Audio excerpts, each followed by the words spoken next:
வணக்கம் நேர்களே. மெயினாக ஃபண்டமெண்டலாக மியூச்சுவல் ஃபண்ட்ஸ் என்ன பண்ணுவாங்கன்னு பார்த்தீங்கன்னாக்கா பாட்டம் அப் அப்ரோச் அப்படிம்பாங்க.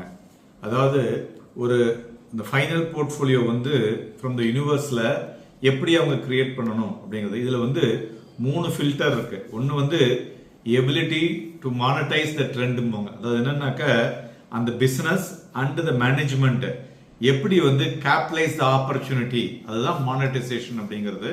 ஸோ அதில் எப்படி பண்ணுறாங்க அப்படின்னு பார்க்கறது. Second filter financial due diligence. So அப்படின்னா என்னன்னா அண்டர்ஸ்டாண்டிங் த ஃபினான்ஷியல் ரிஸ்க். அந்த கம்பெனி கேபிட்டல் இன்டென்சிட்டி எப்படி இருக்கு, அந்த பிஸ்னஸில் எப்படி அவங்களுக்கு ரிட்டர்ன் வருது, இப்போ அந்த டேர்ன் அரவுண்டில் எப்படி இருக்கக்கூடும் என்பதனை பார்க்க வேண்டியது. Third valuation. ஸோ இதுதான் ரொம்ப முக்கியமான விஷயங்க. இந்த வேல்யூவேஷனில் பார்த்தோம்னாக்க ஒரு அப்ரோப்ரியேட் வேல்யூவேஷன் ஜோனில் அது வந்திருக்கான்னு பார்க்க வேண்டும். ஸோ அதற்கு தகுந்தாப்போல் முதலீடு பண்ணால் உங்கள் பணம் பல மடங்கு